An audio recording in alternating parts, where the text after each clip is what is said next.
Right, I am going to call to order the Planning Commission meeting at 6:31. First up is approval of minutes. So moved. Second. Moved by Randy, seconded by Steven. Any changes at all? Seeing none, all in favor of approving, say aye. Aye. Aye. And opposed, nay? All right, those are approved. Public appearances, non-agenda items. I do not believe we have anyone here for a non-agenda item. So I can go to agenda review. I would ask if someone could move items G through L to be first. That would be wonderful. I motion to move G through L first. All right, seconded by Rich. All in favor of moving those items up to first on the agenda, say aye. Aye. Aye. And, aye. And opposed, nay? All right. So, anything else, Lisa, on agenda review? All right, then we can go to now, I guess, G. And do you want to speak first, Lisa, about why we moved these up and what kind of we're looking at here? We'll still give people a chance to speak if they want, but I know that, and maybe you want, we got Nathan online as well. Maybe if Nathan Ward, I don't know if you wanted to speak first, otherwise I can give a summary. Yeah, Nathan, go ahead. Please proceed with your summary. That would be great. Okay, so just to give an update, so this is for Telecommunication Facilities Permit TFP 2408-21, Conditional Use Permit Request CU 2409-21, and Architectural Design Review 2863 Delview Drive. So these were tabled at the last Plan Commission. So at the last Plan Commission meeting, Plan Commission had voted to or recommended to deny the telecommunication facilities permit under the understanding that council was the final body who made the decision for those permits. However, following the meeting, staff consulted with the city attorney, and she had determined that Plan Commission is actually the body that makes the final decision on that permit. So at that council meeting, the council had voted to re-refer the permit back to Plan Commission for a final decision. And at the October meeting, Plan Commission had tabled the conditional use permit and the architectural design review pending the decision by council. So all three of those items are now back on the agenda for consideration. To give an update, at this time, the applicant has submitted a letter requesting for an extension for consideration of these applications to the December 21st Plan Commission meeting. So per state statute, if a municipality does not make a decision within 90 days, then the telecommunication facilities permit, the CUP, and the ADR are considered approved unless the applicant and the municipality come to a written agreement to extend that time frame. So the applicant has provided a letter stating such that they would be willing to extend it to December 22nd, which is the day after the next Plan Commission meeting. And the reason behind this is, I know at the last meeting, Plan Commission had identified a concern about the fall zone letter that the applicant had provided. And the fall zone letter had indicated that there was a 0-foot fall radius because the tower would bend in the event of like an extreme weather condition as opposed to falling over. And so per the engineer, that's referred to as like a zero fall zone letter. And that was the justification that the applicant was using to show that they were meeting the setback requirements for the zoning district.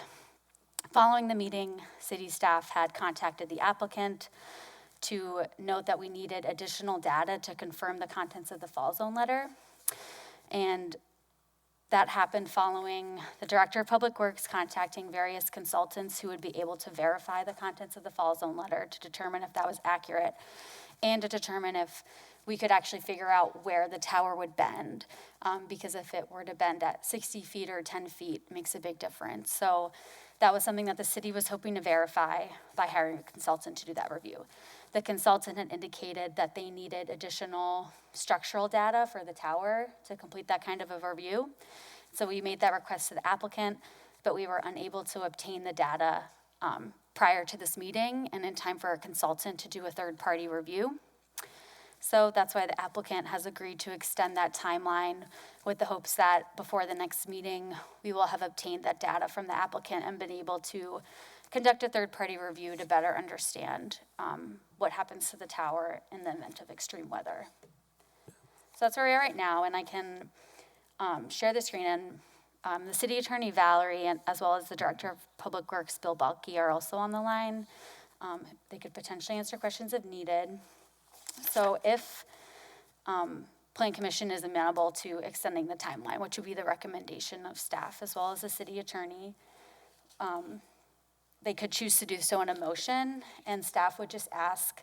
So this is a letter provided by the attorney for the applicant, which essentially states the same things I just described, that the timeline would be extended to December 22, 2021. And it's under a mutual understanding that we're working with, that we would plan to hire a consultant to do that review.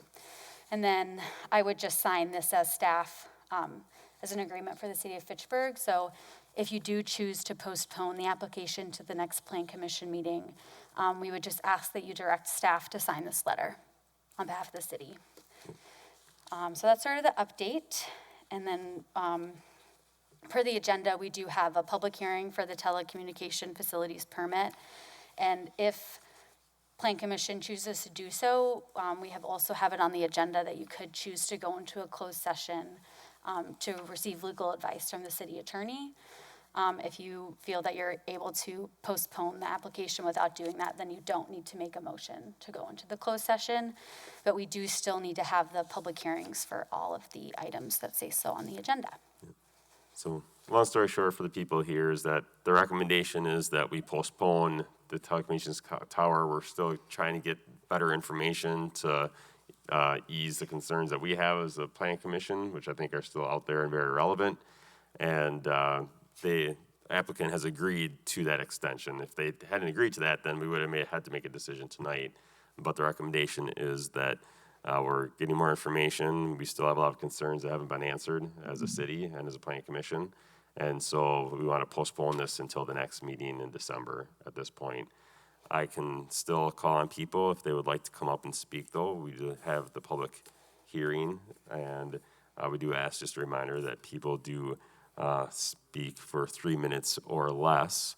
But if you don't want to speak, you want to wait, you can do that. You don't have to speak, but I will, since you did come here tonight, I do want to give you that opportunity. So with that, on G, I will open up the public hearing. And first I have Lloyd Blaney to speak on these items. And after that will be Norma Johnson.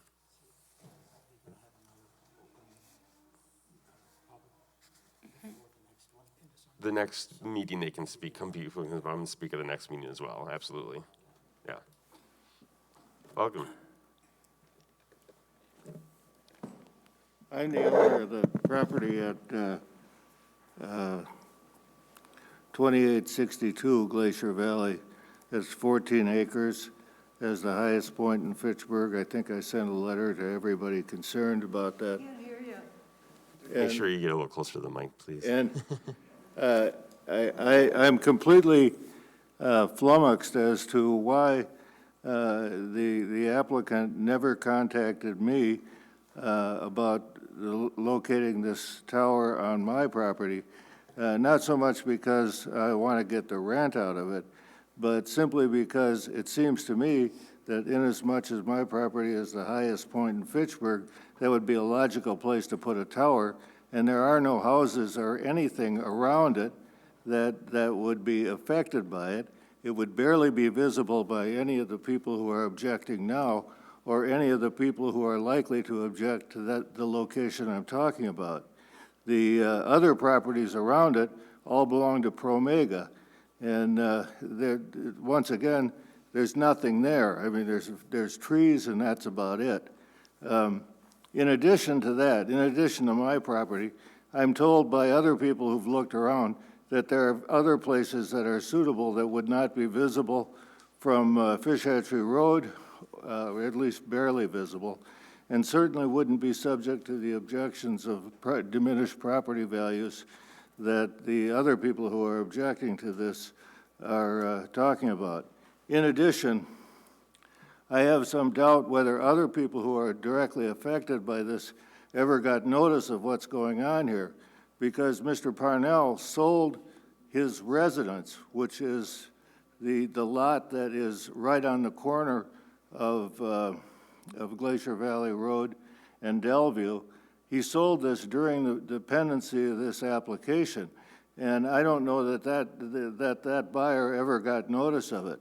He also purchased the house next door to him and sold it to some house flippers who've remodeled it and are now trying to sell it. And I don't know if they ever got notice of this either. And these two properties are even closer than the other properties of the people who are objecting to this. And it seems to me that everybody should be assured that everyone who's affected by this business has gotten notice of it, and that Mr. Ward and his company at least explain why this location is so important to them, as opposed to other locations that wouldn't have any objection at all. That's all I have to say about it. Thank you very much. Perfect. Norma Johnson, you are next.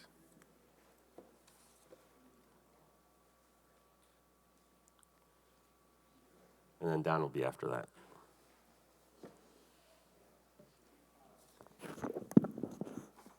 I do not wish to repeat what I said last time, but I'm going to tell you something personal that I haven't checked with my husband first. He'll probably get crabby at me for telling you.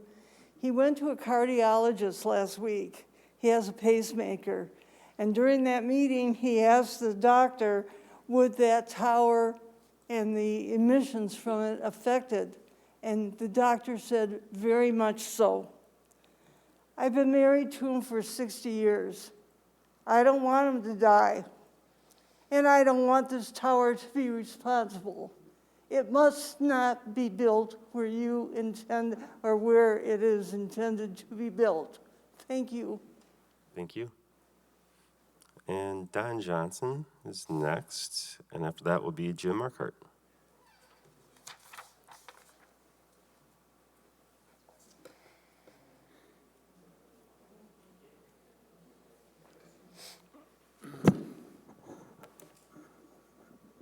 I put too much time into this not to use it. Just bend it all. Oh, there we go. Thank you. This project started in secrecy over 2 years ago.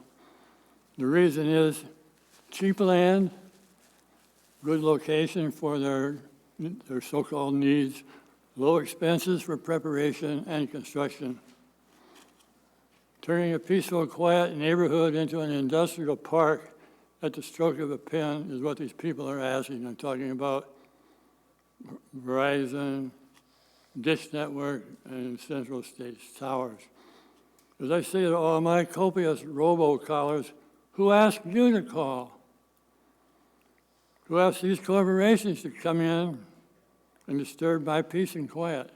Who gave them the permission to ruin the rest of my life and that of others? I certainly did not, and I would suspect most Fitchburg citizens would agree with my point of view, if only they knew what was happening. I have here, not here though, I left it at home, a copy of their permit application, over 100 pages of draftsman's drawings, probably computer generated, and with every dot and paragraph checked by their attorneys, but they forgot one thing, and that's we, the people. And that sounds corny, but that means me and other residents of Fitchburg. Virtually every civic ordinance is careful to state that the aura of a residential area should not be disturbed by a cell tower or anything else. And yet, there hasn't been one published architectural rendering that will illustrate how this area and brand new, shiny 125-foot tower will look when finished. God forbid, why not? This is what I got. I have a packet I sent out to you. Number one, there's your architect's drawing.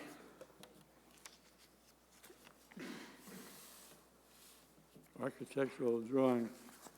For those of you who haven't seen that, that's it. What? That's the architect's drawing, rendering. This project needs an environmental impact statement badly. For instance, this morning, November 16th, I found a ton of articles concerning the effects of electromagnetic frequencies on young children and adults in the armed services. They're very picky about this stuff. To sum up, yes, there are effects on people, but the results are often open to discussion.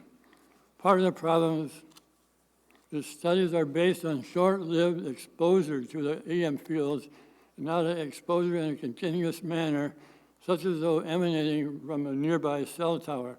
You can't turn off a cell tower. You can turn off your handheld computer, your little smartphone. Who in his right mind is going to sit for days in the debris fields of a cell tower in order to record the effects on the brain and other organs?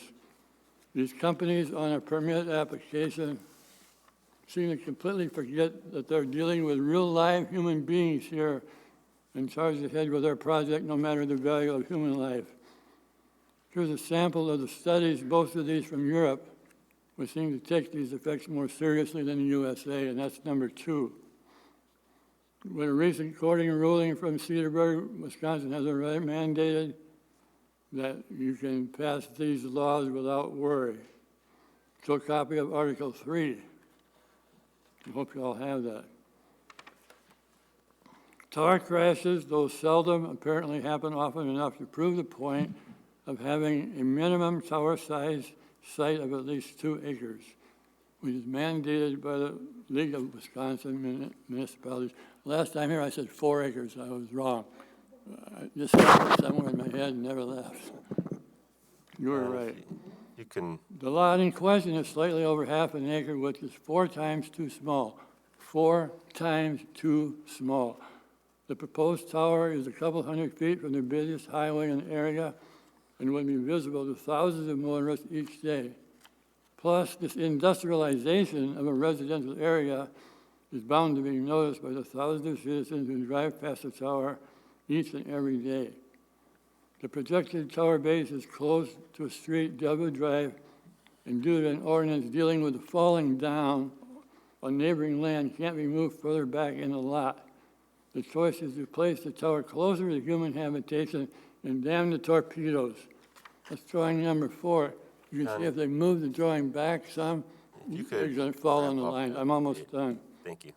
Citing a dire need for a neighborhood upgrade and cell phone service, no one has shown why a 125-foot tower is necessary for such a small local area. In fact, according to antennasearch.com, there's already 60 towers and 150 antennas within a 3-mile circus of this particular slot. More likely, it's all about 5G and bragging rights. Mine is bigger than yours. It could be cheap land, good location, low expenses for preparation and construction. So good that Central State Tower apparently listed it on the internet even before it was granted a building permit. Show the antenna maps. Has this permit already been granted? Obviously, no. Or has it been assumed due to the onerous Wisconsin statute, which effectively and probably illegally steps on we the people's right to address grievances, to question as promoted in the Constitution's First Amendment rights. Your rights and mine, someday that lie will be tossed. If this tower actually gets built, any Fitchburg neighborhood, and that means yours as well as mine, stands as a helpless target for further commercial development at the whim of powerful corporations. Don't let that happen. You can stop it tonight. Debris and me, this from a company called Bright Sands that specializes in auditing RF emanating from cell towers. I call this debris from the manufacturing process, or like blowing your leaves into the neighbor's yard. Done. Much is healthy for humans, much is argued. But Bright Sands says, better safe than worry. Radiation power is typically strongest 50 meters distance from the antenna, and it keeps falling. After 150 meters, it becomes weak. They conclude, as a rule of thumb, anyone in 150 meters of the tower could be under risk. Darren, you almost done? You got one more paragraph. So thank you for the time. I'm using my wife's extra time. That includes me, my family, and fellow neighbors here. My house is included in this debris radius, and unfortunately, I have a pacemaker that could be affected by the electromagnetic waves. A result of companies using me for a guinea pig to find out how much is too much. Please toss this permit. It never was and never will be a good idea to start with. Thank you for your time. Thank you. Jim Markart, you are next. And then Carson will be after that.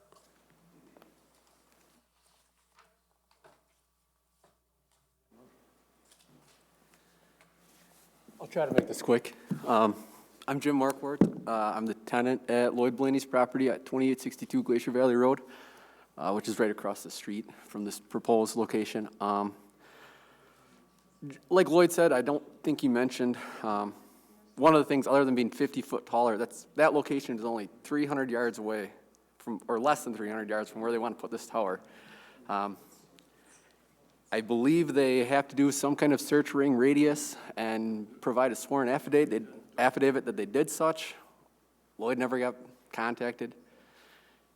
I mean, I can't imagine that, I'm not a cell phone tower expert, but I can't imagine that 300 yards would make it infeasible. It'd make it unsightly, or it'd make it less visible to everybody, probably a reduction in property values, et cetera. So I thought that was just another point to bring up on Lloyd's. And then I'm assuming you all got paperwork from Carson. I know he dropped it off at my place, that in 2019, the city of Cedarburg denied a conditional use permit. They were sued by the tower planners, EcoSite, but the city won because of at least 3 separate points. One being the reduction of property value to all nearby citizens. It was incompatible with adjacent land use, which this is about as incompatible as everything nearby, and posing dangers to the public health, safety, and welfare. So I know the last meeting you guys talked like it was kind of hands were tied. Depending on how you argue it, they are, but there's all these perfectly acceptable reasons that you guys do have the ability to stop this from going up if you see it the same way as the majority of the residents here see it. So, yeah, that's all I got. Thanks. All right, thank you. Carson Klund, I believe. You are next. I'd like to bank my 3 minutes and add to 6 minutes in December. Is that okay? No, unfortunately. But we're going to be able to speak in December. Is that Yeah, you would be able to speak again in December. I won't speak because I want to see any time. I'll just give you a handout. And All right. I'll go sit down. All right, thank you. Just read it at your leisure. All right. Oh, where's the sheets that just got handed? Oh, sorry, this is the new one, sorry. All right, Jamie, you would be next then. Jamie, is this the one you want to speak on? Yes. Okay, come on up. Thank you. So I purchased the property at the 2861, and I was not informed at any point that there was a tower ever going in. There was no presentation that was said in the purchase that there was a tower going in. Nobody ever informed me. I also have documentation that they say that the property is going on my address.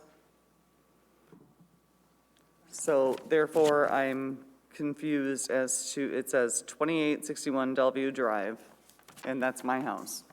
That's where I live. I've never given any kind of agreements to have any of that. I have 2 small children. I have no interest in having them having any kind of, and I'm not familiar with the words exactly, but any type of micro radiation or any whatever that may be being brought to my children. Again, I was not informed of any of this before I purchased the home. I have the paperwork from other neighbors that have brought it to my attention. And we can also go with the fact that it's a huge eyesore. I don't mean to sound negative about that, but, you know, a 120-foot tower in my yard is not really what's going to be my option. But it does, this clearly states it's on my property. This paperwork, do you want me to present it to you or not? Right. So just to clarify, that was just a clerical error. So the parcel, the address is 2861, but it is on 2863 Delview Drive and has been noticed as He doesn't- such. So we can definitely ask them to update that for the record and get Okay. an updated application submitted. He doesn't really technically have an address, because I'm still getting his mail, and he was supposed to get a PO box, and he's living out of his RV at this point. There's no running water. He wanted to run off my well at the time. So with that being said, it's just kind of a whole bad. Yeah, and then I've read from other neighbors that there were so many other properties that could have been more utilized with square footages that did not have, you know, not families nearby.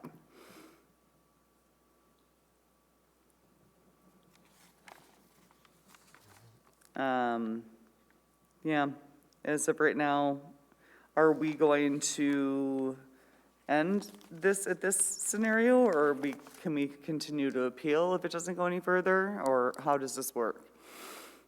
I think, why don't you finish? We'll have staff answer. it. Okay, If all you're right. done, great. So I don't want to leave without knowing where we're going with it.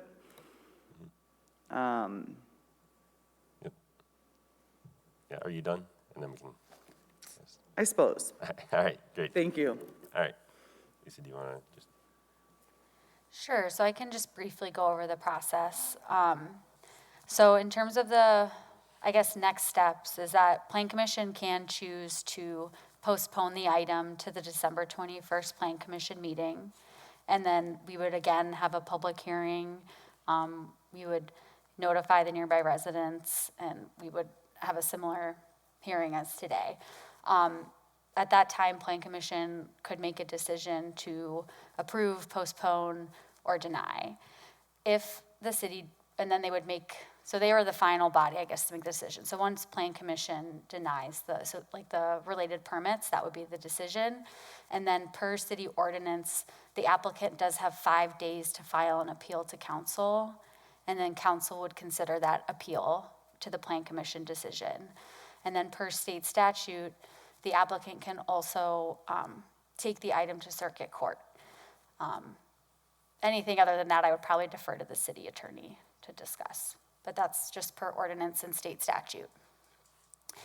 All right, so that's all the people I have, because there's no one online, good, for speaking on this from the public. So I can close the public hearing for now and just open up to questions or comments from plan commissioners. Do you have a question? If you have a question, we just ask that you come to the microphone. I just wanted to say that my handout is simply a microcosm of what's out there. It's becoming a worldwide issue. All right, thank you. All right, Planning Commission comments. Question, Stephen? Looks like you're. I'm just ready to sorry. move if we are. Ed. Sure. In order to approve a conditional use, there are a number of things which we must find, which are outlined by staff. There are 6 items in here. And I want to read the first 2 because I have concerns in addition to what happens if the pole falls over that, you know, the applicant has got to address, and it's their responsibility that, you know, to assure us that there are not going to be issues. Specifically, the Plan Commission would need to find, in order to approve the conditional use permit, that the establishment, maintenance, or operation of the conditional use will not be detrimental or endanger the public health and safety. We don't know the answer with regard to the pole. We've had questions brought up tonight with regard to the impact of the tower on pacemakers and other effects of the electromagnetic fields. These are things that the applicant is going to need to address at the December meeting. So I want to bring these out now rather than them, so that they can prepare for this. Secondly, we'd have to find that this does not adversely impact comfort or general welfare of, the citizens that live in the area. So I think clearly it does. The second condition that concerns me is that the conditional use will not be injurious to the use and enjoyment of other property in the immediate vicinity. Well, I think it almost certainly will be, but perhaps the applicant can explain why it would not be.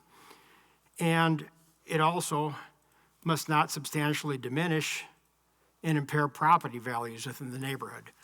I can't even begin to imagine how it's possible that this would not impact property values in the neighborhood.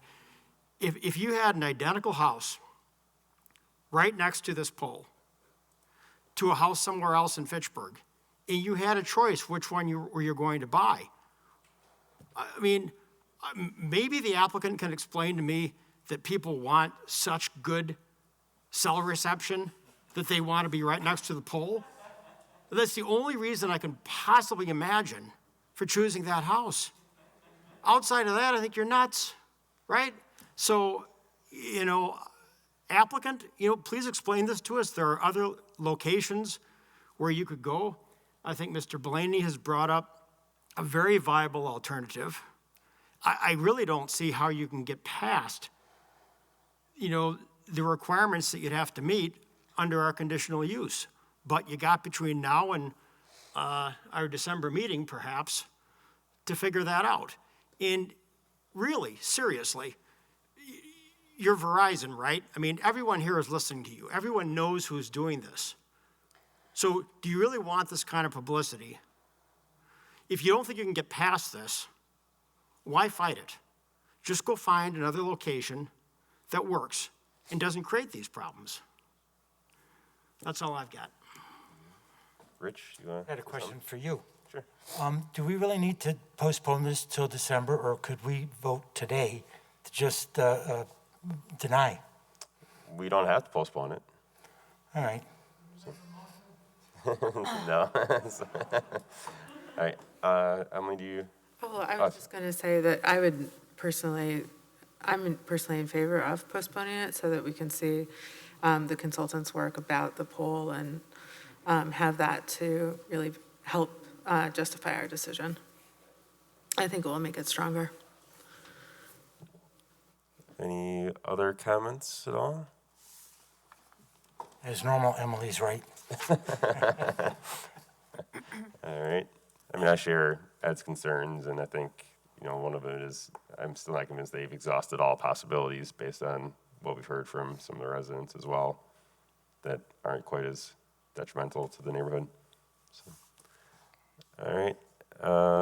So someone want to do a motion on G to, sounds like probably table it at this point? Yeah, till and next then meeting? just a reminder to also direct staff to sign the letter provided by the applicant's attorney.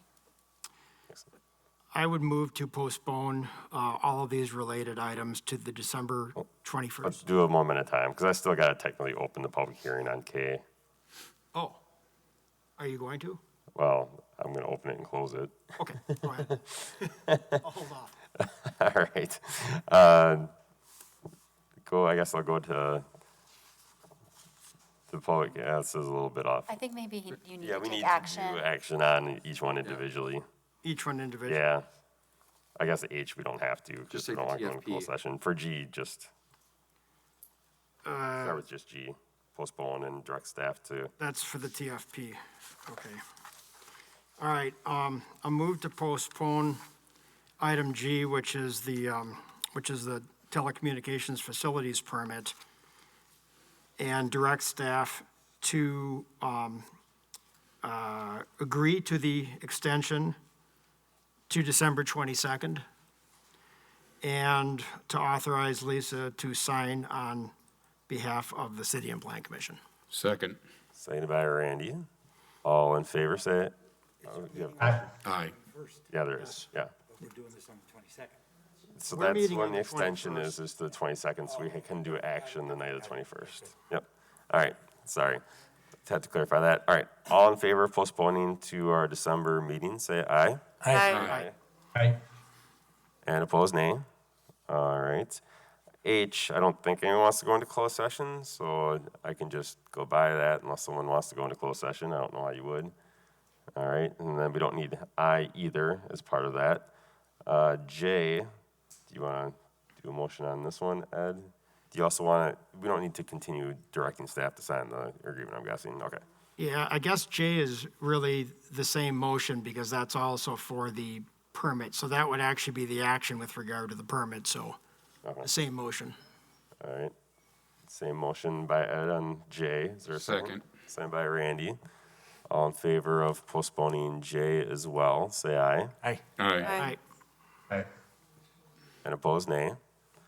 And then K, I'll open the public hearing. We've heard from everyone. I don't think there's anyone new that wants to speak, so I can close the public hearing. And do you want to do a motion on? Yeah, I move to postpone item K, which is the conditional use. Second. Seconded by Stephen. All in favor of postponing, say aye. Aye. Aye. And opposed, nay. And one more. And move to postpone the architectural and design review. Second. Seconded by Randy. All in favor of postponing, say aye. Aye. Aye. And opposed, nay. All right. Those are all postponed, and hopefully you got a lot more information next month. All right. Going back to A now on the agenda, the minor PDD modification request in Capitol Heights. Is applicant here? I think might be Bernice. Do you want to come up and tell us what you're wanting to do here? Thank you for waiting.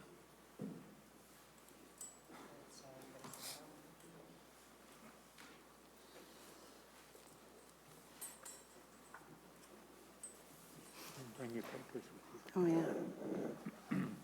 Do you just want to maybe just a quick summary of what you're trying to do here? Or otherwise, you can just have staff do it if you want. We are applying to build a screen porch off the side of our house. There already is a patio there, and we would like to extend that just a little bit. When we bought the house, we were given plans for a screen porch, and so that was the plan to do it. And then we applied for a building permit and were denied. Turns out that was a mistake. So we've been waiting 9 years to build a screen porch. We have permission from the HOA. And we have someone who will build it for us. So we just need your approval, and then we can do it. All right, excellent. Lisa, do you want a staff report? Yep, so I'll just keep this brief. So the property is zoned PDD SIP, and the SIP for the Capitol Heights single-family condominium development just had very strict impervious surface ratio limits because it was advertised as being like a LEED certified environmental development. So every house has to be located on a unit pad, and the unit pad is the maximum impervious surface ratio allowed for each house. And the developer did allocate an impervious surface pool of 2,000 square feet for situations like this where somebody wants to increase the unit pad boundary. So they want to use 230 square feet of the impervious surface pool for the screen porch. The only requirements we have is that the HOA approves that pool, approves them using that pool, and then per the SIP, all structures have to be at least 10 feet from a neighboring structure, and staff have not identified any concerns with this request. All right. Any comments, questions from anyone on the Plan Commission? Or, Yeah. in 10 years since they started, only 345 square feet of that 2,000 have been used. So my first thought was, is this going to come to us in the future where somebody wants to increase it? But at they're just moving at the speed of a glacier, I don't think that's going to be a problem. All right. Anyone else, or someone want to do a motion?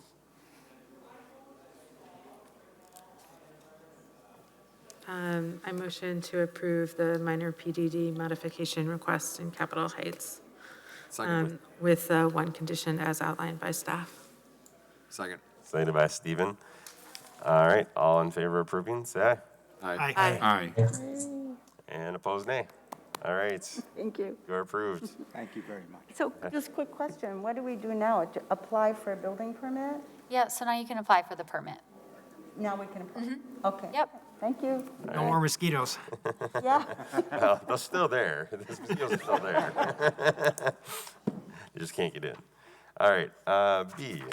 Let's see, do we have, Amanda, I believe, is here for this. Just to answer questions. Oh, just to answer questions. All right, do you want to do a staff report then? Yep, I can give the staff report.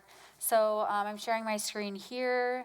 Basically, this is for a rezone request for an existing SIP zoning that's in place for the One Glen Apartments in the Fahey Field subdivision off Nobel Drive. So it's actually 3 buildings on one parcel. And what they'd like to do is put in a dog play area for their residents right here where there's existing green space. You have the multi-use path here and then Nobel Drive. And the reason that this is going through the rezone process is because typically we did this for the Valley View apartments and it was considered a conditional use. So we just want to kind of hold people to the same standard and be able to notice nearby property owners and hold a public hearing in case people have concerns about the use. But it would just essentially be allowing a dog play area use as a part of the SIP. This drawing shows the location, be about 3.5 feet from the property line.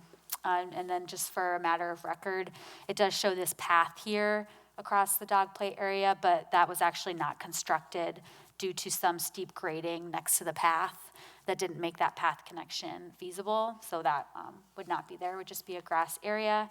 And then, the application noted that the hours would be from dusk to dawn, and they could modify those hours if they have any issues with people using it after hours. It would be noted in their lease agreement, and they have on-site management there as well. All right, any questions or comments? Seeing none. A motion maybe? I'll motion. Oh, did you open and close the public hearing? Oh, there's a public hearing. Oh, sorry. I'll open the public hearing, and I don't see anyone from the public here, so we'll close the public hearing. Thank you. And Randy, I think you want to do a motion. Sure. Motion to rezone request RZ-2412-21 with one condition. I'll second. All right, seconded by Rich. All in favor of approving, say aye. Aye. Aye. Aye. And opposed, nay. All right, that is approved. Thank you. All right, on to C, an ADR for 2792 South Scion Road. And I believe online we have Troy and Kevin possibly. Do you want to kind of tell us what you're got going on here? Sure, this is Troy Malezza with Quick Trip Real Estate, 1626 Oak Street, La Crosse, Wisconsin. I guess Lisa might expand on it more, but long story short, we're back for an extension on approval we had last year for the Quick Trip at South Scion and East Sherrill. It would be a new Quick Trip convenience store, removing the former industrial building on that site. We'd have a car wash and fueling and a completely new development to serve the east side of Fitchburg. That's all I have. Thank you. Report. Yep, so just briefly, they received architectural design review approval in December of 2020 for the gas station, the car wash, and the fuel canopy. ADR approval expires after 1 year if construction has not commenced. They plan to start construction in the spring of 2022 and hope to do that in conjunction with the proposed improvements for South Scion Road. And then just a couple of items. The South Scion Road plans are still being finalized, and it may result in additional right-of-way being dedicated along Scion Road. So the applicant is prepared to submit a certified survey map if that is the case. And I think we would expect to see that, I think in January, if the Scion Road plans are finalized. And that would just be to dedicate the right-of-way. And then the existing parcel configuration would remain. And then I know we do have a couple of new Plan Commission members, so just want to go over just the details briefly, because it is a reapproval, so it is a vote. So we have the gas station here at the corner. They have access on both Scion and East Sherrill Parkway. The main entrances to the store face the parking lot and then South Scion Road. They are providing some outdoor seating here along South Scion Road and some landscaping to create some interaction there. At the previous approval, staff noted that the back of the building faces East Sherrill Parkway, and they had asked the applicant to provide a little bit more architectural elements like windows and columns and things like that, just to create a little bit of a better interaction because it is a major corridor. And they did provide that, and they provided a sidewalk connection to East Sherrill. And then we can go to the rendering, page 6. So this is what the store will look like. So it's brick with the green standing seam roof, and the facade that's facing East Sherrill that I had mentioned is this one here. So they'll likely be like frosted windows or something like that, because it is the back of the facility, but you see that there's a connection from the sidewalk provided at this door. And then one of the things that we did ask the applicant to do as a condition of approval from the 2020 application was to upgrade the materials for the gas canopy to have full wrap brick columns. And they initially had a white flat sort of canopy, and we asked them to put the roof in to match the car wash and the convenience store, and they did provide this updated rendering for the 2021 approval. So we did not include that condition this time around. You can kind of see how that will look. It still does have the older canopy in these 3D renderings, but that's more just to give members of the public an idea of what it'll look like. And then I can also just give a brief summary of item D on the agenda, which is a conditional use permit for an LED gas price sign. So we do require a conditional use primarily because our code is written to kind of restrict any sign where the content is changing. So as this developed over time and LED pricing signs became more popular, that's how the city chose to approach it. So we would also be reapproving a conditional use permit for that LED pricing sign. And that would be located, I'll show you, basically just right at the corner of East Sherrill and Scion Road. And this is similar to other gas pricing signs that we see in the city, and staff have not identified any concerns. All right. First, we can take up the ADR. If there's any questions or comments on the ADR from Planning Commission. I know the neighborhood's very excited for this to be done. Or a motion? I move to approve ADR at 2792 South Scion Road with the 17 conditions as noted by staff. Second. Sent by Randy. All in favor, say aye. Aye. Aye. Aye. And opposed, nay. All right, that's approved. And now we'll open the public hearing for the conditional use permit. I do not have anyone that wants to speak on this, so I can close the public hearing and open up to any questions or comments from Planning Commission. I move to approve CU 2414-21 with the 6 conditions as noted by staff. Wait, is there 6 already?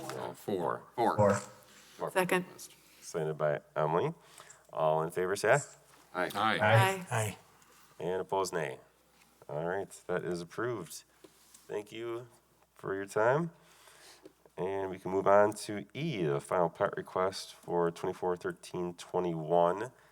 And let's see, do we have Jeff's Jeff on the line. is online? All right, Jeff, do you want to walk us through what you're doing here? Yes, thank you. So this is just the final plat approval for O'Brien Flats. We're breaking this into 4 lots and 2 outlots. Lot 4 and Lot 2 have to be tied together.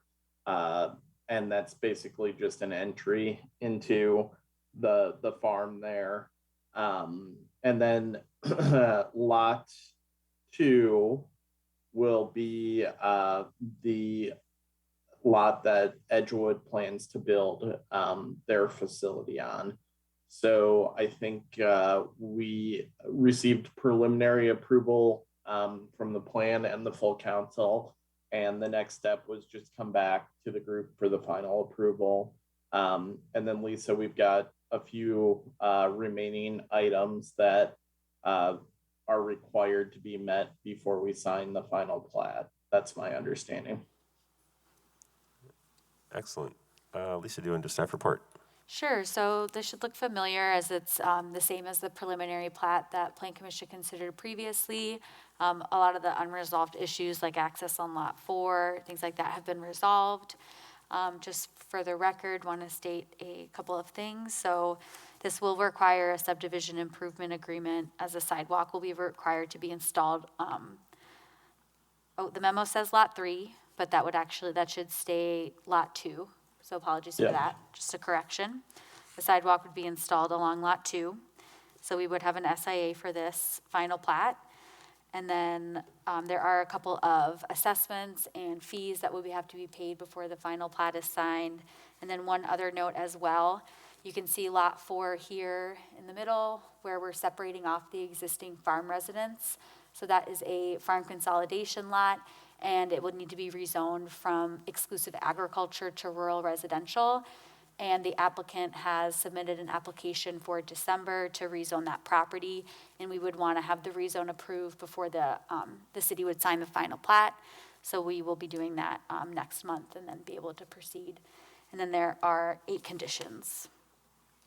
All right. And go ahead. One quick note on Lisa's point. We're going to want to talk to Edgewood about the sidewalk around lot 2. So there's some logistics that we need to work out too as we finalize this planning. All right. Questions, comments from Planning Commission? Lisa, the only question I have on this is if this had gone through the RRDC process, which it really doesn't need to, we would, with regard to lot 4, have the owner sign a right to farm agreement. And I didn't see that as being a condition of this, but I think that would be wise because at some point the use of the fields around it may revert back from solar to farming, and I think we want to make sure that we have that out there because normally that would be signed and then be a recorded document. Yeah, we can add that as a condition for that rezone. They're farming the sun right now, Ed. What do you mean? Is that what it's called? Okay. Solar farm. All right. Anything else? Solar farm isn't, pigs. Right? It's still got the zoning for any type of agriculture, so. All right. Do you want to do a motion then, Ed? Sure. I will move to approve final plat 2413-21 with the 8 conditions as noted by staff and the 9th condition that with regard to lot 4, the right to farm document would be signed and recorded. Second. Seconded by Randy. All in favor, say aye. Aye. Aye. And opposed, nay. All right, that is approved. Thank you, Jeff. Thanks all. Have a good evening. You too. All right, F, public hearing and consideration of a rezone request 241121. We've got Mike and Ned here. If you'd like to come up and tell us what you're doing here.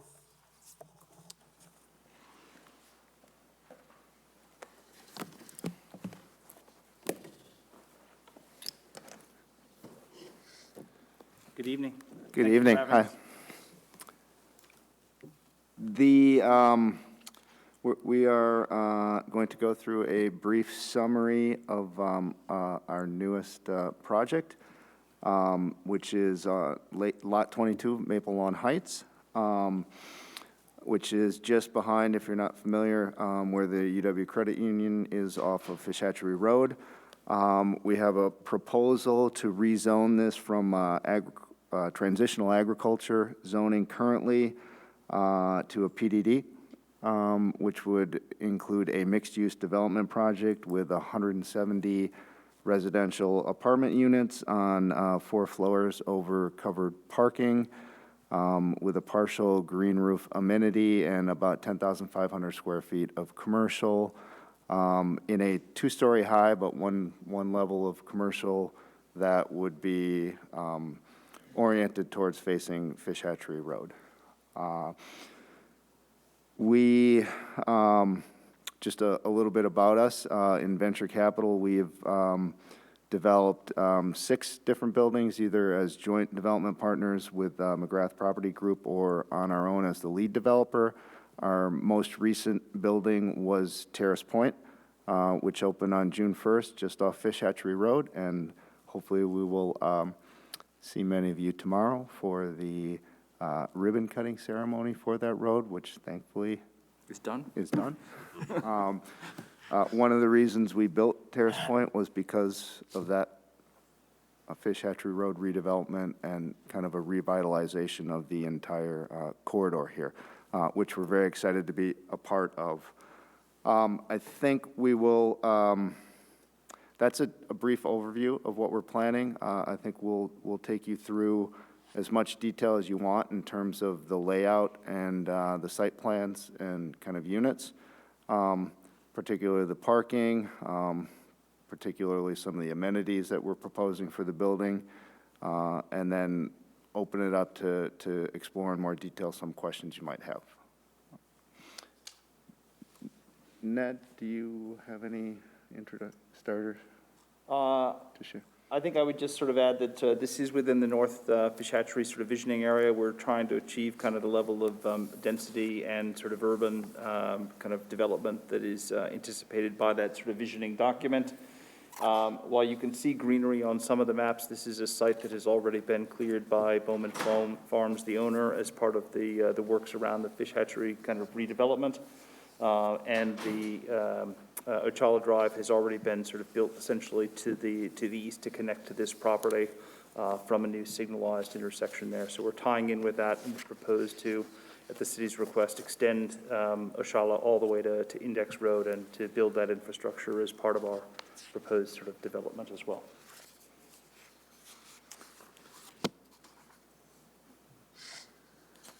You can see on this that we have the extension of Ochala all the way to the east. We have access drive on the western side of the property that will come down to underground parking, surface parking in the middle that separates the commercial on the bottom left from the green roof on the right, with the residential kind of in an L shape sort of around.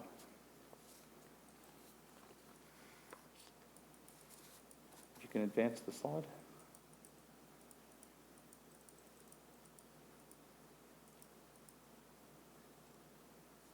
You can let me know if there are particular slides you want to point out as well. Yep, if you just can advance through, we'll go through the, we seem to have missed some of them. This shows the parking, underground parking. So this has a substantial ratio of 226 covered parking to the 170 sort of apartments. Basically, that's because you have the parking underneath both the commercial and the green roof and the residential sort of section. I do note that it was noted in the pre-application, so we'll probably sort of address it sort of now, that we do have a large number of tandem sort of parking spots. We have tried to tie these based on sort of feedback from the Plan Commission and from staff to the number of 2-bedroom or larger units. So I believe it's 48 that we have, and we have 49 2-bedroom or larger units that are in the complex. So we basically tried to sort of tie it in to ensure that where we had tandem units, that it matched with the unit mix that is in this building. It's also, I don't know if you want to note. I was just going to ask, is everyone familiar with what tandem parking stalls are? So as you can see across the northern border, that whole row, virtually the entire row, has back-to-back stalls. So basically 2 cars in one stall. So the concern obviously being that you're parking another car in if you don't take them both out. And this was raised by staff in terms of It seemed like a large amount of tandem stalls. But to address those concerns, we put together some stats together versus some other buildings that we've done that do have tandem stalls, and I'll just kind of give you some highlights. So, for example, at Terrace Point, we have 152 total covered parking with 38 of those being tandem. Every single one of those tandem stalls is rented by tenants, whereas we still have a handful of the single stalls that are available. The parking ratios at Terrace Point were about 1.32 number of parking stalls per unit, and it was about 1.09 number of parking stalls per bedroom. We are significantly better than that with 1.45 ratio per units and 1.12 per bedroom on a larger project. And the reason we're able to do that is because we've been able to use the tandem stalls. I would then also say, just as a comparison figure, if we were to simply eliminate all of the tandem stalls and make them into just single stalls, we would still have a ratio of 1.16 covered stalls to units, which is still better than all of our other projects prior to this, except for Terrace Point. So from a standpoint as a developer, we're very comfortable with the use of the tandem stalls, particularly in this building, since one of the things that we recognized and learned from Terrace Point and Terrace Point's lease up is that the larger units, 1+ units, or the smaller 2-bedroom, 2-1s, or larger 2 bedrooms, 2+ den units, all rented immediately, which we believe there is some function, of course, an element here of the work from home out of the pandemic, and perhaps some of that, it does revert a little bit back to the way things were before the pandemic, but our belief is that they will persist for some time now. So we have skewed our unit mix significantly more towards those larger unit types, the 1+s or the 2+s, or even the 2-1s. So somebody who wants another room and doesn't really need another bathroom, but they just need that other room to work from. So the smaller 2-1s, 1+s, and 2+s in this, and to accommodate that, these are typically the units that want 2 stalls, and they would then have 2 stalls for their partner or spouse or flatmate. So we're very comfortable with it. The take-up has been 100% for the tandems at Terrace Point. 2 other buildings where we have them with our development partner, the Urbana and FDA, Factory District Apartments, their tandem stalls are also completely 100% leased by tenants in those buildings as well. Quick question with regard to those. Do you allow people, if they're renting a tandem stall, to use the back space for storage of anything other than vehicles? That'd be very expensive storage for them. So we rent the tandem stalls out for $80 per 2, whereas we do this at Terrace Point. I'm talking. Whereas we rent out the single stalls for $50. They can rent a storage unit in the building for less than that. So I guess we technically don't say they can't do that, but I haven't seen anybody do that. Okay, just curious. Yeah. Nice. They're cheaper options. Yeah. Yeah, okay. All right, is there anything further? Might just go down to the next page, sort of, Lisa, just. Do you want to go over floor plans or the architecture? More the common space with the green roof page. I think that's the one. So for some of you who've been on to Terrace Point and seen some of the facilities, we have a range of kind of community space there that has been very well received with a green roof with a number of facilities. We're attempting to do the same here. So just to the right of the lobby, we have a club room with 2 sides of amenities, kind of a shared kind of kitchen availability and kind of a lounge area with a fitness and yoga area to the right. And then those both open out onto this green roof. So the green roof is above the concrete sort of parking underneath, and typically contains a range of both artificial and natural grass, depending on the section.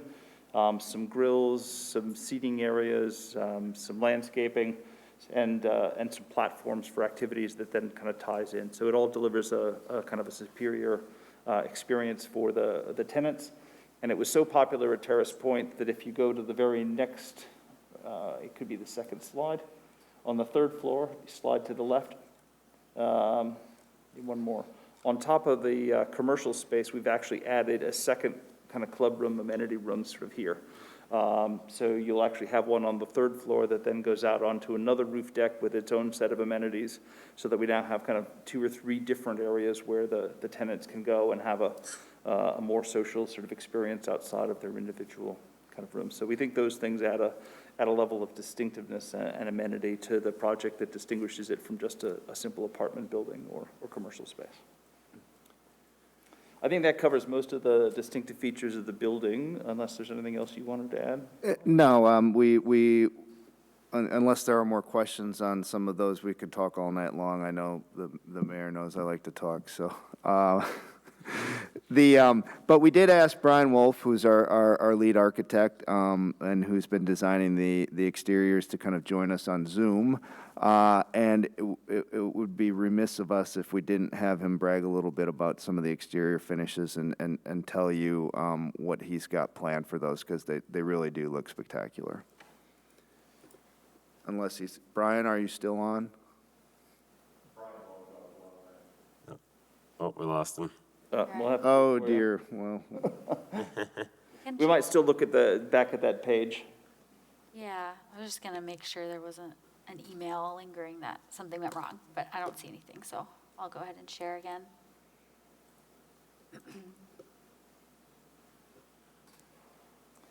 So this is a north elevation. If we can go to the south elevation, it gives it a better sense of the mix here. So we are designing this, you can see the white to be primarily kind of a masonry sort of product, where the darker sort of tint is a, what is it, It's a fiber cement composite material. And so you end up with kind of a very sort of solid, sort of permanent, sort of looking sort of building. We add some decks and sort of patios.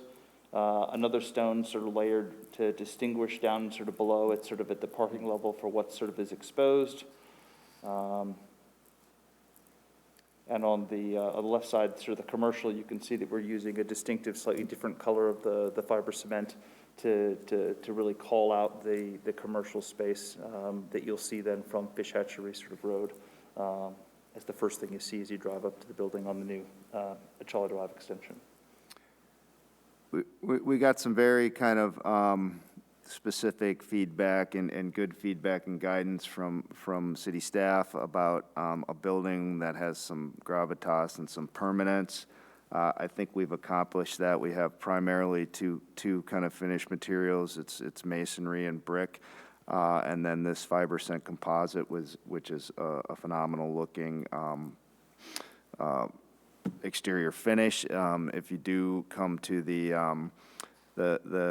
ribbon cutting ceremony tomorrow, we can point out what that looks like. It's predominantly what is on the face of the north commercial. That's the type of fiber cement composite product.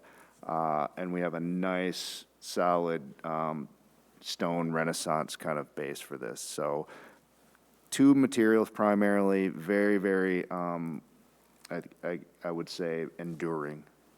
So we are spending more on these exterior finishes than we ever have on any building, and we believe it's going to show because the exterior architecture looks so wonderful.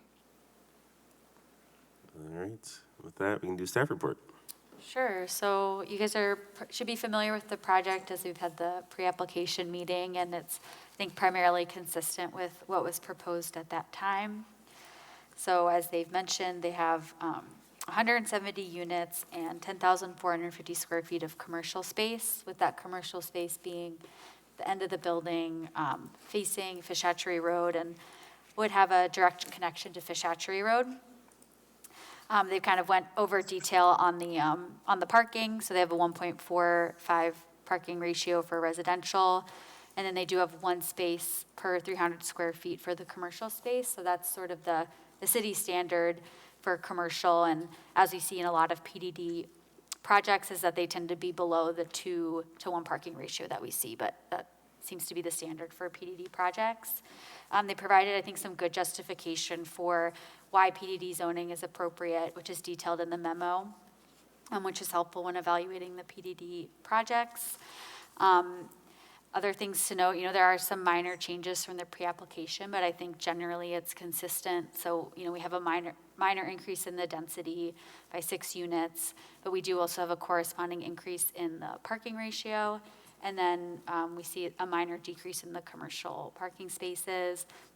I think staff agrees that the use of the tandem stall seems appropriate in this case, and they've kind of addressed a lot of the staff concerns with that and have the appropriate bedroom mix, that we don't have any additional concerns with that. And then just noting that the applicant is planning to submit a certified survey map with the PDD SIP, which will show that extension of Oshala Drive through the lot. And then I guess they'll also be continuing to refine the stormwater design. So they have to both accommodate the runoff from the Ochala Drive extension, which goes to a stormwater facility on city property just to the north of the lot. And then they also are accommodating the stormwater for the development itself on their property as well. So that's something that we're continuing to work with them on. And then another item from Public Works that I just wanted to note was that Public Works is moving towards a standard of requiring traffic analysis whenever a project is going to generate more than 100 peak hours. And not to speak for Public Works staff, but my understanding is that this comes from a Department of Transportation standard where they require traffic impact analysis with that 100 trip generation. That being said, given that this is an infill site, they had spoken with the transportation engineer and they agreed that it likely wouldn't result in a huge increase in the traffic in that area, just given the nature of Fish Hatchery corridor, but they did ask for at least a traffic or a trip generation memo that sort of backs up that understanding of the potential impacts of the development. So we would like to see that with the PDD SIP as well. So the recommendation is for approval. I can just show the ordinance quickly as well. So this is the draft GIP ordinance. You guys are familiar with the standard. And then the conditions that are included just shows the general standards for development. And one thing to note here, right, so it is a general implementation plan and it sets like more higher level standards for the development.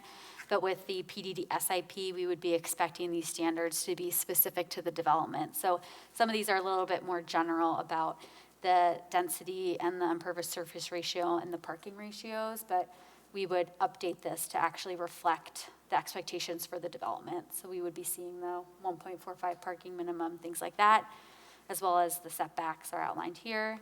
And then at this time, we're expecting them to follow Chapter 26 sign ordinance, but they could set individualized signage standards through the SIP. And we would note that in the SIP and the ordinance. Good. All right. Questions, comments from the Planning Commission? Ed? Yeah, Lisa, I know we'll get a look at this at ADR, but can you show the Fish Hatchery Road elevation? I just want to kind of see how the building addresses the road. That was something that we missed at Terrace Point, was getting that kind of entrance onto Fish Hatchery. So this is Oshala, and then this will be, this west elevation, I suppose, is what's facing Fish Hatchery Road. It's not actually on Fish Hatchery Road. There's a water retention or a retention pond in between Fish Hatchery and this building. It's about 400 feet back. Oh, because of the retention. I see. I can show. But that is the view, but from 400 feet off. Okay. Yeah, so one of the things that maybe And the gives us staff better. memo has the aerial. Oh, yeah, that's good too. Yeah, so you can see this is Fish Hatchery Road. The Oshala extension goes in pretty much to this lot line. And then the expectation is that that will extend. And this is just a wetland, a stormwater pond, not a wetland.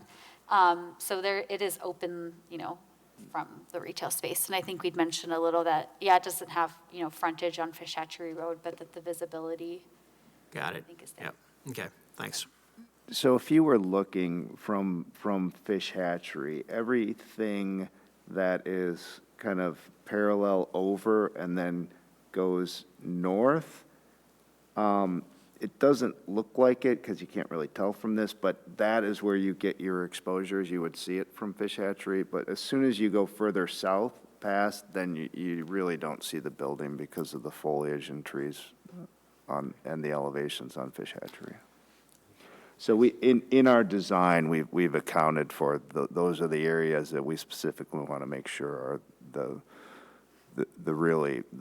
architectures are the most attractive. Rainey, did you have your hand up? I did. Now, access will be from both Fish Hatchery and Index, correct? Yes, based on the city's request to extend Achala Drive all the way through, you'll be able to drive onto that from Index or from Fish Hatchery. Correct. Okay, thank you. Other comments, questions? Seeing none. Maybe a motion?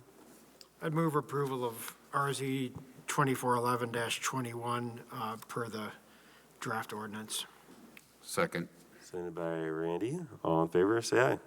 Aye. Aye. Aye. And opposed, nay. All right, that is approved. Thank you both. Thank you all. Have a good evening. Thank you. All right. We'll see you tomorrow. Skip ahead to, see you tomorrow.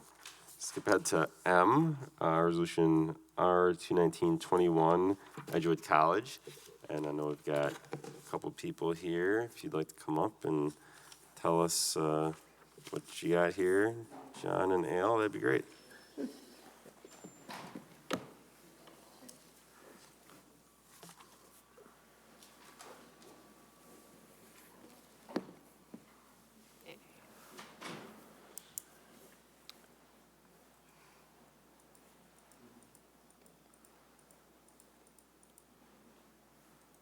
Did you want to just give a kind of overview of, I guess I can give a little bit of background, just procedurally where we are, it might help a little bit. So this is a resolution authorizing the city's request to amend the urban service area for development of an Edgewood College athletic facility to be located in section 17, south of Lacey Road and west of the Badger State Trail. So a little bit of background on this. Whenever the city plans to extend the urban service area, the city is the entity that submits an application to the Capital Area Regional Planning Commission, and they evaluate that request, and they make a recommendation to the Wisconsin DNR. And the Wisconsin DNR is primarily reviewing for compliance with water quality. And so once the Wisconsin DNR notes that, they're meeting the water quality requirements, then the city can extend water and sewer to the site. So that's ultimately what we're trying to accomplish, and it's this resolution, once approved by council, would authorize planning staff to go through that process. So we would plan to submit this application on December 13th to the Capital Area Regional Plan Commission. There would then be a public hearing, which both city staff and and Edgewood would attend, and then CARPC would make that recommendation to the DNR. And then a little bit of background just on how we got here. So in 2009, the city adopted the North Stoner Prairie Neighborhood Plan. And then as a part of the 2020 Comprehensive Plan update process, council did adopt a resolution which amended the boundary of the North Stoner Prairie Neighborhood to include the approximately 40 acre property that we see here today. And that is what eventually would enable the potential development of the athletic complex for Edgewood College. And one of the things there was that the amendment was contingent on the ability to serve the development with gravity sewer, which is consistent with how we identified a lot of areas that would be suitable for future development in the city. That was one of the things that we look for, and they were able to confirm that. And then as a part of that comprehensive plan update, the future land use map was also amended to change the 40 acre parcel from agricultural and open space to government institutional. So with that, I think maybe we'll go over the application a little bit. So sometimes it depends on the kind of project, but in this case, we've been working closely with Edgewood and their consultant to prepare the application.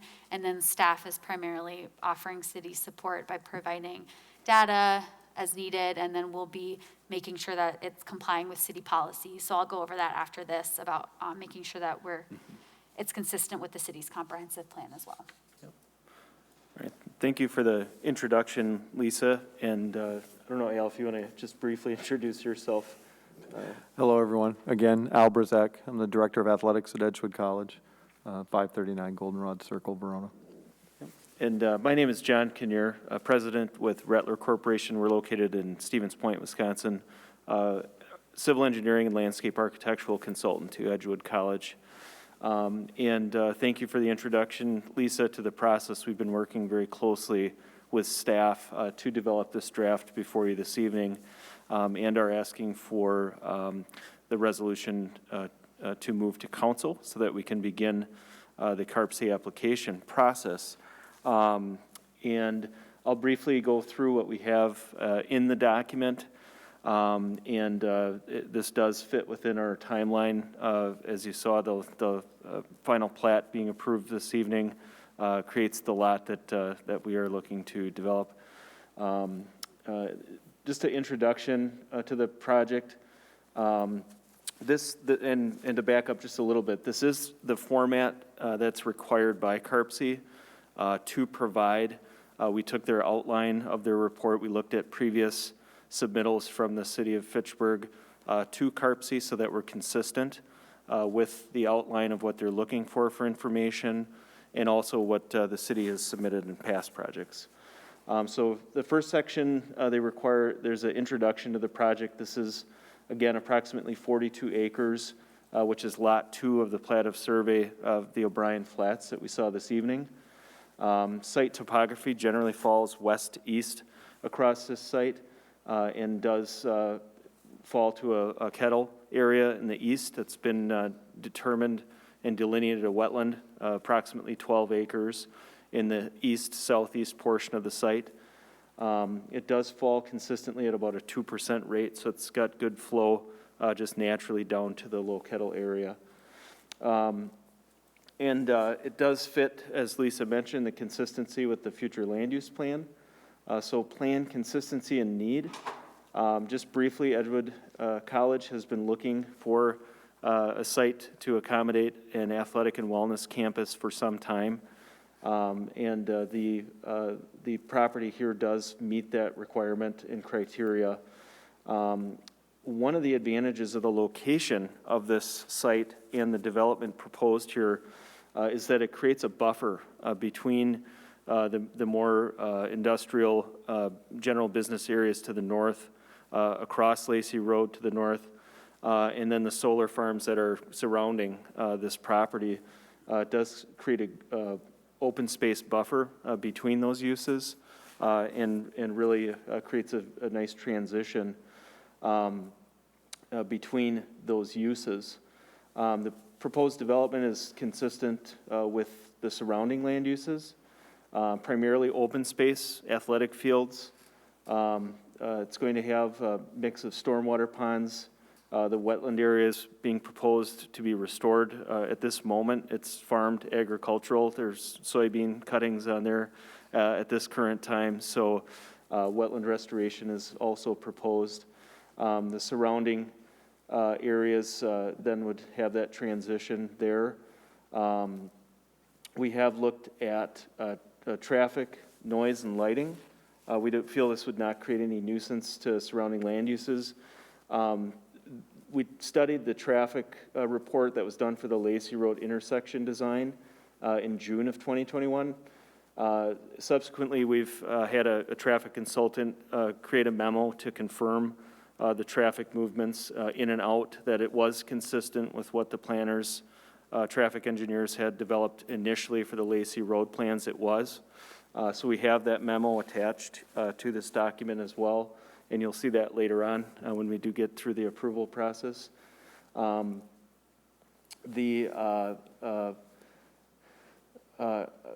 Plans include a median island as well. So turning, right now Lacey Road has a turn lane planned. The number of queuing cars, the number of stacking out on Lacey Road that we've calculated is 2 cars with this development. So that boils down the memo to the overall impact. Moving on, there's a lot of detail in here about the traffic. One other plan consistency element here is that it fills the gap between really the wetland areas from Seminole Highway west. There's that triangular piece between Badger State Trail and Seminole Highway that is wetlands. There is this piece here with the approximately 12-plus acre wetland. And then the other solar farm uses and agricultural uses. It fills the gap between the uses moving from northeast to the southwest through the city. Another important point here that we make is that it's a critical link in stormwater management and conveyance in the city of Fitchburg. We work very closely to study the stormwater report that was just completed for the Stoner Prairie neighborhood, and the plan is attached there as well. It does identify the need for stormwater conveyance in these low kettle areas to have stormwater improvement. We do attach our preliminary HydroCAD to this report as well. We've done stormwater modeling. We are consistent with the new Dane County ordinances. We have modeled the back-to-back 100-year storms. We've looked at the 200-year storm event in our planning for those to be handled. We have the calculations prepared for that already and included here. And then the need, as I mentioned, the Edgewood College Athletic and Wellness Campus, it's a great fit in terms of size of property, and the availability of parcels of that size doesn't come around too often. So we can skip ahead here a little bit. Consistency, there's no intergovernmental cooperation needed. It's all within the city of Fitchburg. Land use we touched on, it's currently exclusive agriculture. We'll be applying for rezoning to the government institutional use. We illustrate that in the report. Then we go into the table data that they require. Just to break it down a little bit, these numbers we did revise slightly. We're looking at institutional use of about 24 acres, an acre and a half of stormwater management use area, which would be an environmental corridor piece, and then 15.6 acres of wetland and wetland buffer area. That's the current uses on the site. So no new housing units, no new single family or other units on that site. It is all institutional use. In terms of natural resources, I won't get into too much detail here, but we do have a full geotechnical engineering report that was prepared in 2019, studying the soil types and constructability of the site. We do have B soils out there, which means infiltration is possible. That's critical with stormwater management modeling and solutions in this part of the city. We have the wetland report, wetland delineation report that was prepared by NES that identifies the existing wetlands as low-quality farmed wetland, and again, plans to restore that to a native wetland. It's very important. The college has identified the need for this with also their environmental educational component, the establishment, and then the years-long process of maintaining, monitoring, and maintaining that to see it flourish in the future is also part of the educational piece to the site. That part will be open to walking trails and observation decks, and provide a oasis in the developing area, urban area for flora and fauna that thrive in the wetland setting, and creates pollinator habitat as well, which is very important in future development. There's no public outlets. Stormwater management facilities will be created as part of the contiguous with the land development. And that's in general the natural resources component of the report. Utilities and stormwater management, I will touch on just very briefly. We worked very closely with Bill and staff to generate The sanitary sewer, we worked very closely with him in his department to actually locate and size the stub for the Lacey Road Improvement Project. That is consistent with our gravity flow memo that we did provide. And also have the water service located as well. And then we have our peak flow calculations in there for sanitary and water. Stormwater management, I touched on it briefly. We will be consistent with the new requirements of Dane County that just came into effect this month. We already planned it to do that before that became a requirement. We know the stormwater in this area is very important. Stormwater management is very important. So we do run models that are a little bit above and beyond to make sure we know what's going to happen in those events. Now that it's a requirement, we've already got that calculated. So stormwater, we do summarize that and provide that for CARP-C and for the DNR to review. And I believe that's the main piece of the report that's going to go to CARP-C. One very important piece we wanted to highlight is tributary runoff. There's a large area of tributary flow areas that are higher ground than this parcel to the west and southwest that do run on. We do calculate and model that entire run-on area in our models as well. It's not just site-specific. So the entire ridge that you see around the southwest and western portion of this property, all that stormwater comes over time to the site, and we've got those calculated, those flows calculated as well. So to summarize, we have everything here in the report that's required by CARP-C in their outline. We do get into some pretty great detail on the modeling itself. We do have some letters of support attached, and then we do have the reports themselves attached, the traffic memo, and that's the compiled document. There's a few changes we've made to apply to water and sanitary and water systems map. We'll also include the entire traffic study as requested by CARP-C. We've had our initial discussion with them, gotten feedback from them as well. So we are prepared to finalize this document and submit on December 13th with the resolution. So that's it in a nutshell. Lisa, if you have anything else you want to continue with? No, I think that was a good overview. City staff did provide the water system map, and then I believe or maybe it's just the water system maps. And then just to briefly, I know that, as I noted in the memo, the draft was included in the staff packet. So the one we just went through is the draft that you guys were able to update before the meeting. So thank you very much for the quick turnaround on that. I did just include the comments that were provided from CARP-C. It appears that they have addressed all of those comments, and they've shared the updated draft with CARP-C, and hopefully they'll be able to provide updated comments for that submittal. And then we'll also have Public Works staff take a final look at this.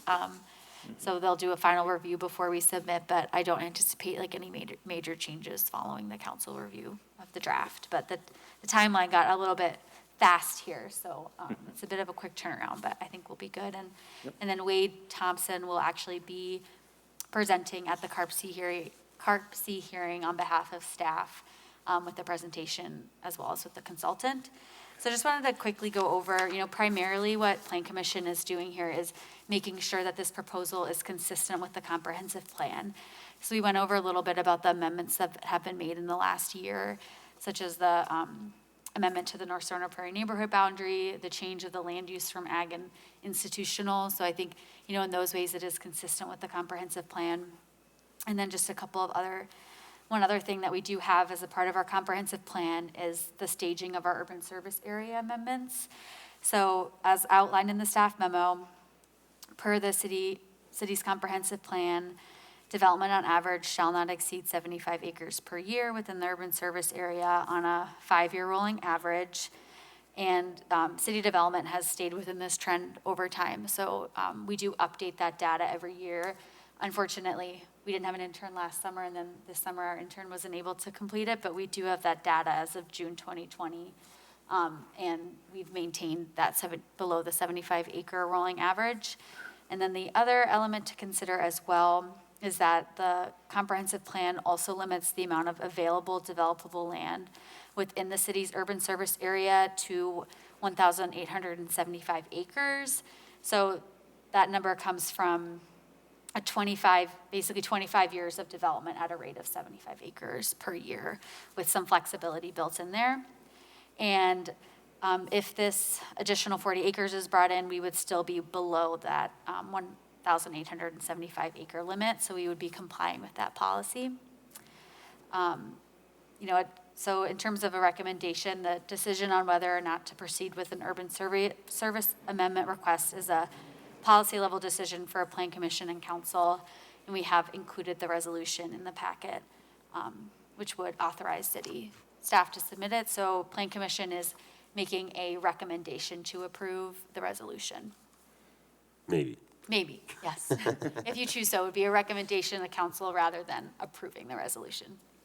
All right. Questions, comments at all? A comment. When this first came through, I thought it was perfect use of the land. I'm glad to see you guys are making progress. Thank you. And say hi to Brevin. I will. Others? Randy, and then Ed. Good evening. Thank you for the presentation, John, Al, and I was able to attend, as you know, the first public information hearing at the Hop House. There will be another one tomorrow evening. And I was... 2 nights. Thursday. Yeah, Thursday. The 18th. Sorry, Thursday, yes. Yep, 18th. The 18th.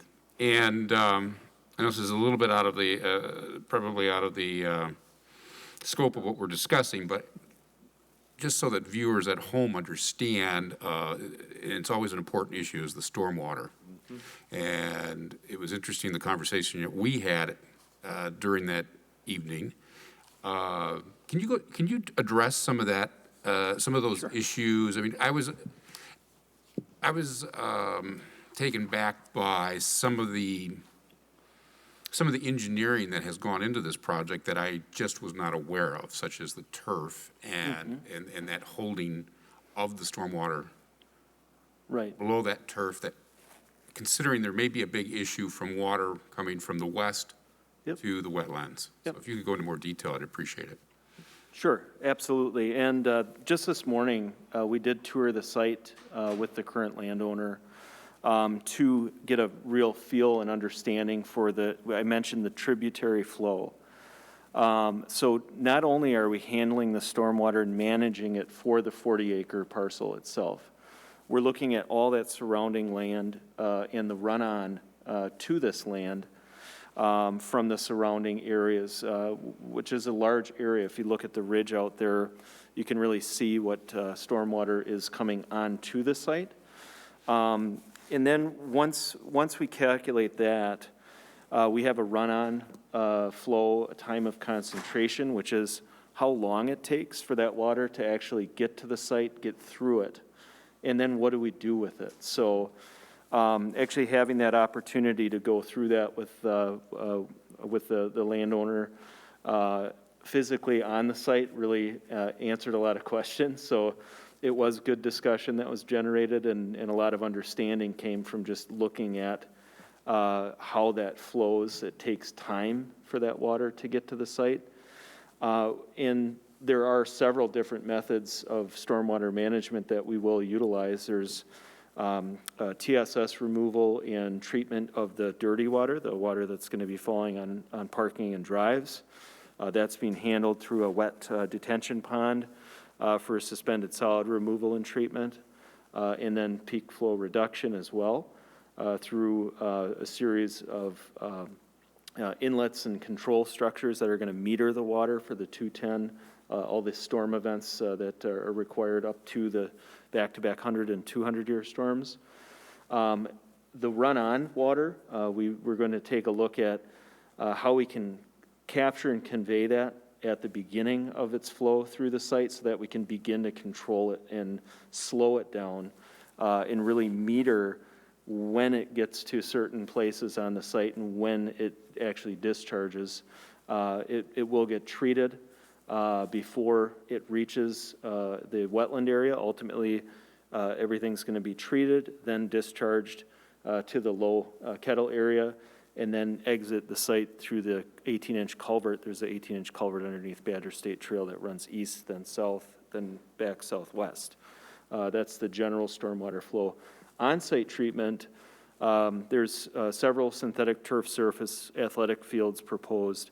Those are permeable. So all the water that falls onto those field spaces is going to infiltrate immediately and go to a perforated pipe system, and then go to manhole structures, be metered, and then discharged at a controlled rate. There's also opportunity to take off-site flow, clean off-site flow, roof water, for example, and store that underground subsurface storage and metered flow. Those fields, by widening the stone trenches and creating volume underneath the fields themselves can become stormwater management elements. Long story short, there's several different ways that we've treated stormwater in the past for very similar developments in and around Dane County area. And there's great solutions out there that we plan to use here to help the stormwater issue in this area. Anything else you want me to touch on? No. I appreciate the detail. Sure.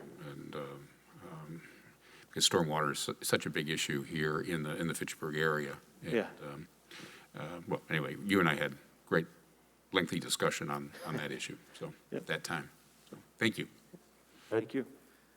So following up on that question, there have been a lot of stormwater issues more to the northeast of this. So I'm wondering how the recreation of this wetland is going to impact that, if it does impact that. Yeah, so part of the project here is a wetland restoration, taking a low-quality farmed wetland and creating a native, recreating a native habitat in that location. It's needed for storage. It currently stores water in a stormwater event now. We can engineer how it stores the water, when it gets to the wetland, and how it discharges. But also creating the native plant community versus the agricultural cover that's there now is going to drastically improve the habitat that's created, but also encourage infiltration. So with a native wetland and wet mesic prairie mix that we'll have out there, there's the root systems that will be established and encourage infiltration and consistent infiltration in that area. We do have more on the sandier side of soils, loam soils there, and they're B-class soils, which means they do infiltrate and drain. So having that there is the native wetland there is going to absorb quite a bit of the water as well. Right now, when there's no crop, there's no root system, there's no plant system to absorb and evapotranspirate a lot of that water. So much of it won't infiltrate. A lot of it's going to get caught by the plants themselves, be utilized for their flourish, so they can flourish, but then it will evapotranspirate rather than just infiltrate into the ground. So versus what it is now, the wetland that it is now versus what it will be, it'll be a drastic change and a help to the stormwater management of the area. So the water that's, where there are issues more to the north and east, which is on kind of the diagonal quadrant, across Seminole Highway. Yep. Does some of that water come under Lacey Road and get to this wetland? I believe there's the report for the Stoner Prairie stormwater and the kettle to the north. And I'll have to refer to that, but I believe that water is handled in that kettle north of Lacey Road.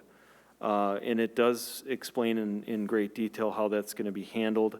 I don't have that knowledge handy in my head right now, but what we determined is that this property doesn't need to handle any of that water, doesn't really handle any of that water. That's a concern there.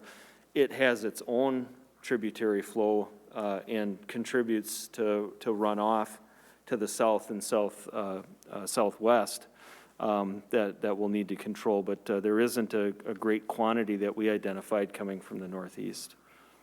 Okay, so even, because I know to the north, there are ponds over there that have been engineered, but more to the northeast, to the east side of Seminole Highway, that water is not coming here. To the best of my knowledge tonight, to answer that, I know the North Stoner Prairie, that stormwater report does say exactly where it goes and where it's going to go, and what needs to be done to handle that water. I don't recall having to handle any of that water with this site.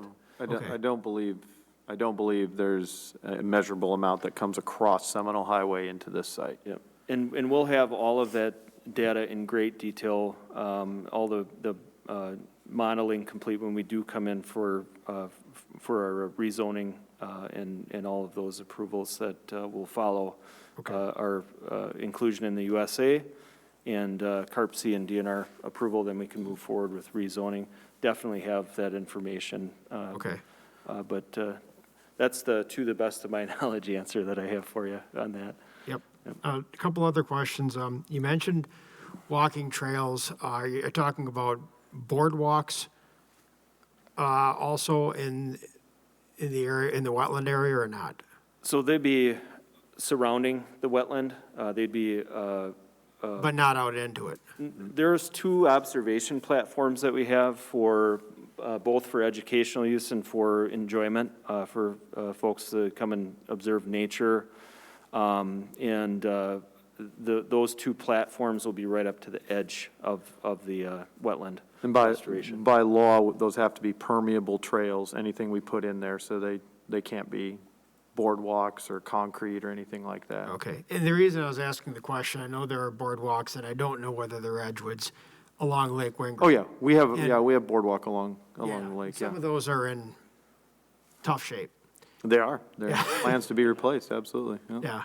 Okay. But we can't put those out there. That's no. not the plan here. Yep. Okay. No. And then the final question I had, just with regard to, the grass on the athletic fields and that type of things. What are your plans with regard to fertilizers, herbicides, no pesticides? grass. So we have synthetic turf, full synthetic turf surfaces there. So we won't have an active athletic turf management plan in place because they're all going to be synthetic surfaces. Okay. Twofold, for performance, reliability, durability, and also for stormwater management. Edgewood College has selected those surfaces. Their numbers don't work if we put in natural surfaces. Yeah. Your stormwater numbers don't work. And if we can, for a second, we did walk the property today because the crops have been harvested, so we wanted to get historical perspective on where water moves, so that visually the numbers made sense, because they come from off the hill. And I would ask John to explain, I think it will help with understanding the regional stormwater, which is what I'm hearing a lot. The water on the property, I don't think anybody's concerned about. I think everybody trusts that that can be contained and managed. It's not about taking care of storing all the water. It's about controlling the water flow in that region. And so if you would, you talked this morning about the water coming off the ridge on a heavy rain and the actual hour calculations, and then 1 foot, 2 foot, 3 foot, the discharge. I think that might be helpful. Sure, yeah. Just real quickly, we looked at the site and the ridges and the distance, and in our stormwater modeling, our HydroCAD modeling that we have, we do have quantified the time of concentration, which is the flow across the site, and it's roughly a couple hours for the water to fall, the rain event to stop, and then for it all to travel overland and into the stormwater management devices. So it's not an immediate flow of water. It rains and then it's immediately in the stormwater facilities. There's a great amount of time that it takes to do that. And then in the back-to-back events, it calculates, the models calculate that flow still continuing over time from the first event, and then the next event starting. That's where the back-to-back calculations come into play. So In our tributary flow area, just to add to your comment, we don't have any of that tributary area attributed to north of Lacey Road or east across Seminole Highway. So all of the tributary flow onto this site does come from the west and southwest. There is no tributary flow calculated where, we could look at it and say, let's get it through the site so there's no backup or bottleneck north. Really, it's how we get it onto the site, handle it, and then discharge it to the east. So that's kind of... Yeah, right now, it just fills up and overflows. Yeah. At the lowest point. But once we're done, it will fill up at a controllable rate and only be allowed to overflow when we allow it to overflow. And then it'll recede back down. And the wetland area, that 12 acres, essentially will be a bobber. It'll just float up and down, controlling the water moving out into where the city wants it to go. Okay. So the athletic fields, I saw fields that might be similar to this up in the Dells. Similar. Is this kind of the same type of technology? Because my understanding there was that if it rained there, it would just drain right through. You could play ball on those within hours. Upwards of 30 GPM, gallons per minute. It'll take way more than Mother Nature will put onto it. They are designed to be extremely permeable. If there's severe weather, you can go off the field, wait for that to clear, and get right back onto them. That includes the infield, that will be in a synthetic material, full synthetic for the baseball, softball fields, as well as the soccer infield inside of the track that's proposed. Immediately taking and handling that stormwater. Okay. Very similar to what you saw. Yeah.